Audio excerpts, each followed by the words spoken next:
Bu videoya iki soruyla başlıyoruz. Birincisi, insanlar neden dizi, film ya da çizgi film izliyor sorusu.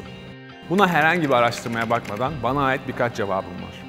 Keyif almak için, bir şeyler öğrenmek için, güzel zaman geçirmek için ya da günlük hayattan biraz olsun uzaklaşmak için izliyor. İkinci soru da şu, insanlar neden dizi, film ya da çizgi film üretiyor? Bu soruyu da çok sayıda cevap bulmayı başarmış durumdayım. Sanatsal kaygılar, para kazanma isteği, daha geniş kitlelere ulaşma vesaire vesaire. Ancak ikinci sorunun bir cevabı daha var. O da bu saydığımız türlerin düşünceleri zihinlere kazıyabilmek için en geçerli, en güçlü yöntemlerden biri olması. Yani üretilen içerikler, beyinlere hatta bazen kalplere tahmin edilenden çok daha hızlı ulaşan düşünce yahut duygu okları gibi. Evet, bu içeriğimizde tırnak içinde söylüyorum. Üstün güçlerle donatılmış Mossad ajanı İsrailli Sabra'yı ve onunla başlayan güçlü propagandayı konuşacağız. Ben Mehmet Kafkaslıgil. Propaganda başlıyor. Biz yıllarca onlarca farklı süper kahramana zihinlerimizde büyük yerler ayırdık. Bunlar kahramandı, bunlar çok güçlüydü. Bunlar adil ve inanın hepsi baştan sona iyi karakterlerdi. Ha bir de birçoğunun ABD'li olduğunu unutmadan söyleyelim. Şimdi ise ABD'li süper kahramanlar bitti, sıra İsrailli süper kahramanlara geldi. Neyse bu konuya geleceğiz ancak girişte bahsettiğim meseleleri biraz daha detaylandırayım istiyorum. Az önce de konuştuğumuz gibi bir fikri dünya üzerindeki gençlerin zihnine kazımanın en efektif yollarından biri anne babalarına yahut bizzat kendilerine bilet parası ödetmek olduğunu söyleyebiliriz. İnternetin ücretli içerik platformları tarafından biraz sallanmış olsa da Hollywood, dünya üzerinde hala büyük bir güce ve güçlü bir tahta sahip. Peki bu noktada platform fark etmeksizin soralım. Ailecek izleyebileceğiniz masum kahramanlık hikayelerine yerleştirilen alt metinlerle beynimiz nasıl yıkanıyor acaba? Önce seveceğimiz, birlikte vakit geçirmek isteyeceğimiz karakterler oluşturuluyor.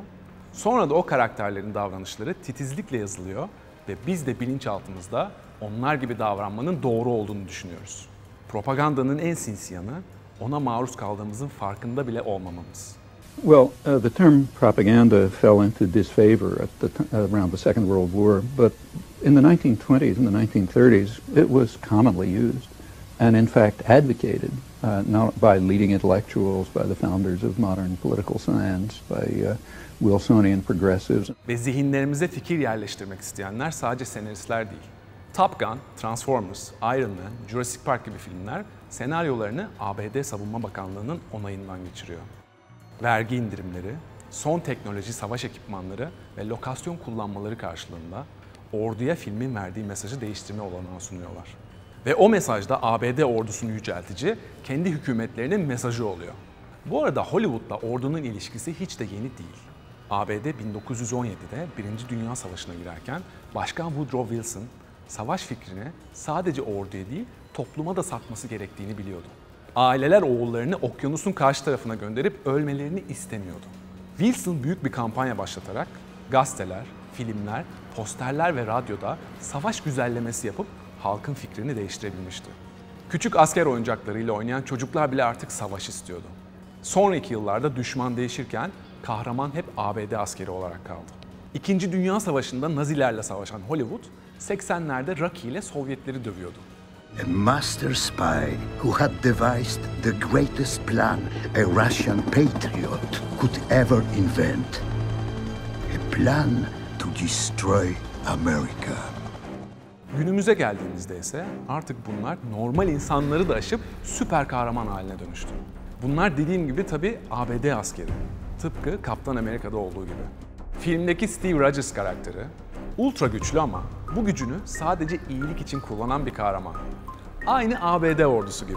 Yani biz emperyalist değiliz aslında diyorlar. Petrol ve para uğruna Orta Doğu'yu kana bulamadık. Bak yakışıklı ve kaslı Kaptan Amerika'ya. Biz oyuz aslında. Filmler sayesinde ABD ordusunun da hep iyi görünümlü olduğunu bir kez daha hatırlatmaya gerek yok. Yılda neredeyse $1 trilyon bütçeyi yutan Lockheed Martin, Boeing gibi şirketleri inanması güç şekilde zengin eden ordu, sadece dünya barışını sağlamaya uğraşan kahramanlar topluluğuymuş meğerse. İçeriye geçmeden yalnızca birkaç saniyenizi alacağız. GZT olarak yaptığımız işi önemsiyoruz ve çok çalışıyoruz. Amacımız da GZT YouTube kanalını 1 milyon aboneye ulaştırmak. Bu da sadece sizin katkılarınızla mümkün. Abone ol butonuna tıklayarak 1 milyon yolculuğumuzda Bize destek olabilirsiniz. Bir kişiden ne olur demeyin. bizim için çok önemli. Şimdiden teşekkür ediyor. Ve hemen içeriye dönüyoruz. Başlayalım. Film yapım şirketi Marvel'da biliyorsunuz. Son dönemde en çok izlenen, en büyük bütçeli yapımların çıktığı stüdyo. Hatta sektörün en büyüğü olduğunu bile söyleyebiliriz. Çizgi roman basımıyla başlayan serüveni, yıllar içinde onları film endüstrisine yön veren büyük bir güce çevirdi. 2009'da Marvel'ı Walt Disney satın aldı. Walt Disney'in en büyük hissedarları da Vanguard Group ve BlackRock şirketi.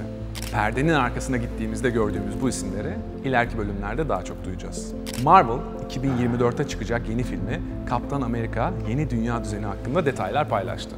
Bu arada film isimleri de tabii ki manidar. ABD'nin bu kadar toplumsal ayrıştığı konjüktürde 2016'da yayınladıkları filmin adı Kaptan Amerika İç Savaş'tı.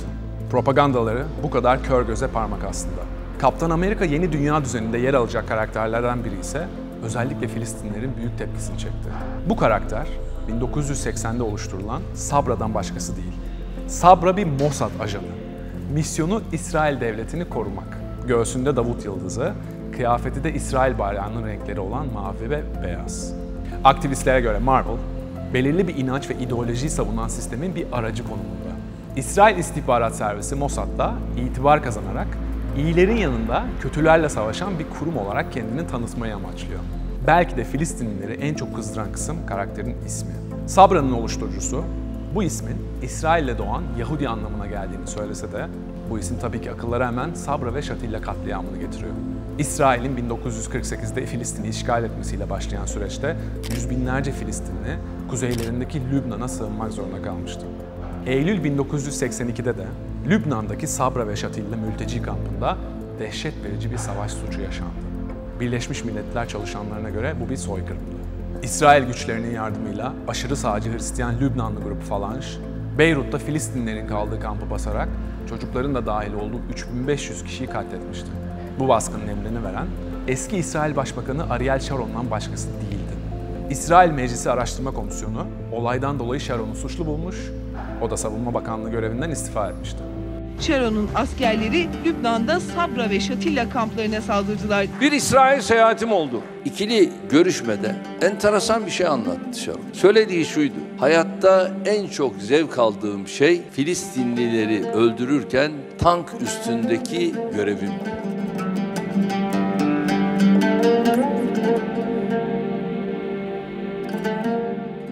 Katliamdan Sharon sorumlu tutuldu. İçeride ne olduğundan haberdar olmadığını söylüyordu. Ancak kimse buna inanmadı. Yeni lakabı Beyrut kasabıydı. İsrail'in eski başbakanı Ariel Sharon'un ölümü Filistin'de geniş yankı buldu. Ölümünden ancak mutluluk duyarız. O evlerimizi başımıza yıktı, insanlarımızı yurtsuz bıraktı. Sharon'un cehennemin dibine kadar yolu var. Onun hayatı insanlığa karşı suçlarla dolu. Sabra ve Şatilla katliamı için kimse yargılanmadı ve hesap vermedi. Şimdi bu filmde Sabra karakteri iyiliğin temsilcisi olarak beyaz perdeye yansıtılırken oyuncak figürleri de çocuk menüleriyle evlere girecek. Davut Yıldızlı İsrail savunucusunu bir süper kahraman filminde görmek size garip gelebilir. Ama teknik olarak onun Kaptan Amerika'dan hiçbir farkı yok. Kaptan Amerika'nın bir süper kahraman olduğu fikri nasıl zihinlerimize kazındıysa Sabra için de aynı gelecek planı çiziliyor. Sabra Marvel evrenine dahil olduğunda önce Hulk karakterini Arap bir terörist zannederek onunla dövüşüyor. Bu dövüş sırasında Filistinli bir çocuğun ölmesi Sabra'nın umurunda bile değil. Hulk daha sonra Sabra'ya insanlığı öğretmeye çalışıyor. Aynı çizgi romanda Araplar hırsız, yalancı ve terörist olarak tasvir edilirken İsrailliler süper güçlere sahip iyilik timsali olarak görülüyor. Sabra karakterini önümüzdeki yıl çıkacak filmde İsrailli oyuncu Shira Haas'ın canlandırması da Marvel'a olan propaganda eleştirilerinin daha da yoğunlaşmasına sebep oldu.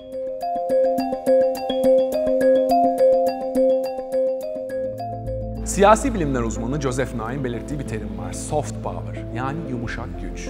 Devletlerin istediği sonuçları elde etmesi için gereksinim duydukları bir güç var. Yumuşak güç, istenilenlerin zor kullanmadan, kültür ve inanışın etkisiyle kazanılmasına dayanıyor.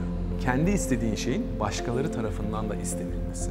Ticaret anlaşmaları, kültürel çalışmalar, ideolojinizin dünyaya aktarılmasıyla tek kurşun atmadan önemli bir konuma yükselebilir ülkeler. Mesela Katar'ın Dünya Kupası'na ev sahipliği yapması, Türkiye'nin dizilerini ihraç etmesi, Güney Koreli müzik grupları yumuşak gücün örnekleri.